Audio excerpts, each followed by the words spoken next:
একাদশ দ্বাদশের ওয়েটিংয়ে ক্যান্ডিডেটরা নাকি হাইকোর্টের দ্বারস্থ হচ্ছে এই মুহূর্তে ভ্যাকান্সি বৃদ্ধির দাবিতে। আচ্ছা, এই যে ঘটনাটি কতখানি সত্য, বা এটা আদৌ লিগ্যাল কিনা, বা কোর্টের কোনো ক্ষমতা আছে যে এই মুহূর্তে এসএসসিকে প্রেশার দেওয়া যে ভ্যাকান্সি আপডেট করার জন্য বা ভ্যাকান্সি ইনক্রিজ করার জন্য, আসলে বিষয়টা কি আমি আজকে সে নিয়ে ডিসকাস করব। এবং তোমাদের পাশাপাশি বলে রাখি, ইতিমধ্যে কিন্তু বেশ কিছু ভ্যালিড গ্রাউন্ড তৈরি হয়েছে, যাকে ভিত্তি করে যার উপরে দাঁড়িয়ে আছে এই প্যানেলের ভবিষ্যৎ। এই প্যানেল আদৌ টিকবে কিনা, নাকি পরবর্তী ক্ষেত্রে 2016 মতো সেম অবস্থা হবে, তার ডিপেন্ড করছে কতকগুলি মামলার ওপরে। আমি আজকে সে নিয়ে তোমাদের সামনে ডিসকাস করব, এবং সবগুলো কিন্তু পজিটিভ ইম্প্যাক্ট ফেলতে পারে সামগ্রিক এই নিয়োগ প্রক্রিয়ার ওপরে। দেখো, তার আগে বলে রাখি, প্রত্যেকে চ্যানেলটা সাবস্ক্রাইব করে দিও এরকম গুরুত্বপূর্ণ আপডেট পাওয়ার জন্য। এবং কেউ ভিডিওটা স্কিপ করো না, অনেকে ভিডিও স্কিপ করে কমেন্টস করছো। আমি তোমাদের বারে বারে বলছি যে স্কিপ করো না, তোমরা ভিডিওটা সম্পূর্ণ দেখো, তোমরা তারপরে কমেন্টসে কমেন্টস করো, ঠিক আছে? আচ্ছা, প্রথম বলি, আমি যে একটি খবর পেলাম, আমি একটি চ্যানেল মারফত খবর পেলাম যে একাদশ দ্বাদশের ওয়েটিং ক্যান্ডিডেটরা নাকি অবশেষে এতদিন পরে হাইকোর্টে দ্বারস্থ হচ্ছে। কেন না, সেখানে ভ্যাকান্সি বৃদ্ধির জন্য। আচ্ছা, এখন এই মুহূর্তে যেখানে হয়তো আর আগামী 2 সপ্তাহের মধ্যে হয়তো সেখানে কাউন্সেলিং নোটিশ আসবে, স্কুল লিস্ট প্রকাশিত হবে, এবং হয়তো এই মাসের শেষ থেকে হয়তো কাউন্সেলিং প্রক্রিয়া শুরু হবে।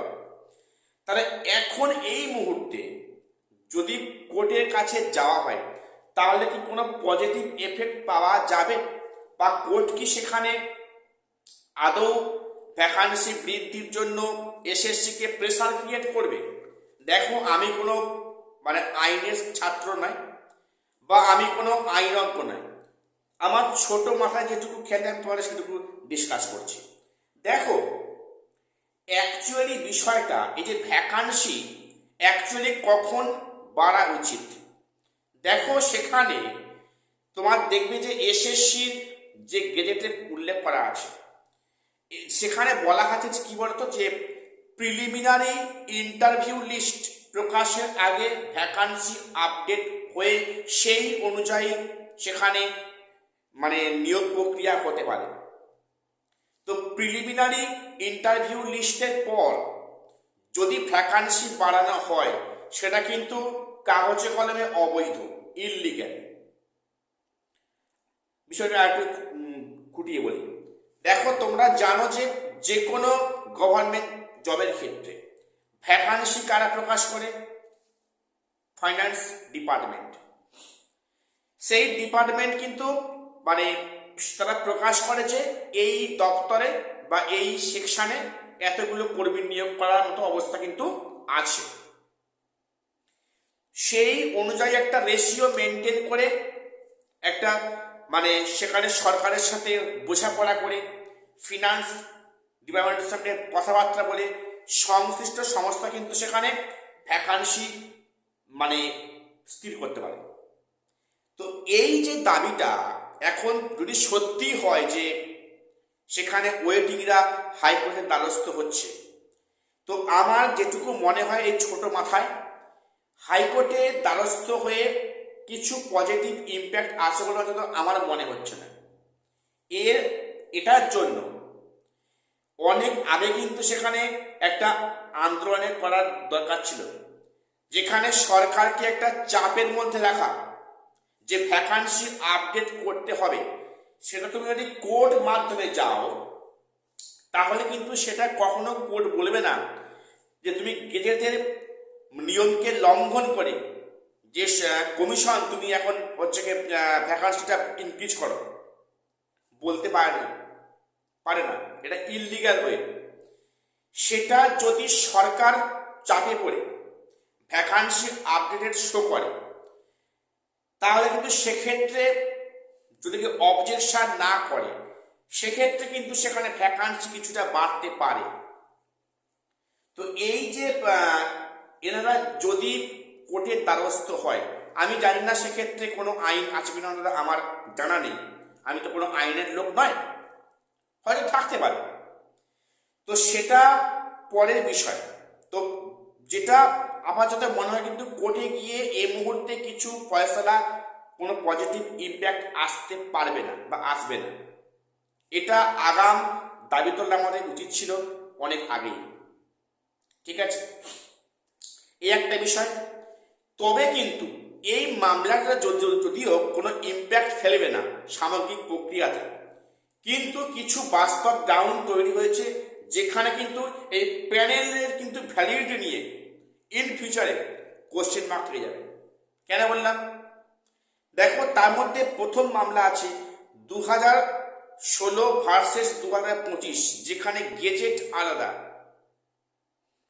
এই যেটা 2025 যে মানে রুলস চ্যালেঞ্জের মামলা, এটা নিয়ে কিন্তু জল অনেক দূর করাতে পারে, অন্তত পরিস্থিতির সাথে বলছে। এখানে বেশ কিছু রুলস পার্থক্য আনা হয়েছে 16 সঙ্গে 25-এর, অথবা সেখানে কমিশন সবাইকে একসাথে বসিয়ে একটা খিচুড়ি পাঠিয়েছে। এর স্থায়ী সমাধান কি আছে? দেখো, পরীক্ষা যা হওয়ার হয়েছে সেখানে পরিষ্কার করা, সেখানে প্যানেলটা আলাদা করো, 16 প্যানেল আলাদা, 25 প্যানেল আলাদা, তাহলে এত জব্ব কিছু থাকে না, নাম্বার 1। তারপরে যেটা আছে সেটা হচ্ছে কি, এক্সপিরিয়েন্সের যে 10 মার্কস যে মামলা আছে, যেটা আগামী 10 তারিখে পজিটিভ কিছু আপডেট এলেও আসতে পারে, সম্ভাবনা আছে। তবে আমার যা মোটিভ থেকে মনে হয়েছে আগের ডেটে আর কি, 3 তারিখের পরে একবারে 10 তারিখ ডেট দিয়েছেন, সরি, তো সেখানে মনে হয় কোর্টও চাইছে এই বিষয়ে একটা ভার্ডিক্ট দিতে অতি সত্বর, তাই 3 তারিখের পরে 10 তারিখ ডেট করা হয়েছে। আশা রাখছি 10 তারিখে একটা আপডেট এলে আসতে পারে, তোমরা এখন থেকে মেন্টালি প্রিপেয়ার থাকো, হয়তো আসবে আপডেট। সেখানে আপডেট যাই থাকুক, এক্সপিরিয়েন্সের 10 মার্কস থাক বা না থাক, থাকলে পরে কখন যোগ হবে, ইন্টারভিউ আগে না পরে, এ নিয়ে নানা প্রশ্ন আছে। আমি কোনো ভগবান নয় বা কোনো আমি মানে অ্যাস্ট্রোলজার নয়, বিষয়টা হচ্ছে কি যা বাস্তব পরিস্থিতি আমি জানছি, বুঝছি, সে তোমাদের সামনে আনার চেষ্টা করছি। এক্সপিরিয়েন্সের 10 মার্কস নিয়ে হয়তো একেবারে বাদ যাবে না, কিন্তু যাওয়া উচিত যদি ঠিক রাস্তায় আইনের পথে হাঁটে। কারণ এক্সপায়ারি অফ প্যানেল, সেখান থেকে এক্সপিরিয়েন্সের মার্কস কিভাবে ধরা হয়, একটা মাত্র স্ট্রং পয়েন্ট রয়েছে, জানি না কি হবে। তো সেটাও যদি হয়, একটাই দাবি, সেদিকে কোর্টরুমে উঠুক যে প্যানেল যেন আলাদা করা হয়, 16 প্যানেল আলাদা, 25 প্যানেল আলাদা, এছাড়া ভিন্ন রাস্তা কিন্তু হাতে নেই, পেশাদের কাছে, পরিষ্কার বার্তা। আর যে প্রশ্ন ভুল মামলা, সেখানে যে হলফনামা চেয়েছে 4 সপ্তাহের মধ্যে কমিশনের কাছে, তো সেই হলফনামায় কি বলে যে সেখানে কারোর মামলা, সেখানে কারোর মানে নাম্বার বাড়ার কথা সেখানে বাড়েনি, বা সেখানে এক্সপার্ট কমিটির সমস্ত সোর্সগুলো তাদের হাতে দেয়া হয়নি, এ নিয়ে কি জানায় সেটা এখন দেখার বিষয়।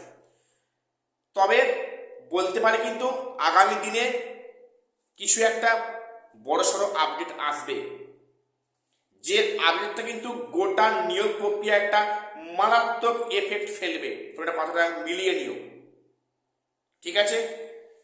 তো যাই আজকে এটুকুই আমার আপডেট দেওয়ার ছিল। প্রত্যেকটা চ্যানেলটা সাবস্ক্রাইব করে রাখবে এমন গুরুত্বপূর্ণ আপডেট পাওয়ার জন্য। আজ এখানে শেষ করছি, দেখা হচ্ছে পরে কোনো আপডেট।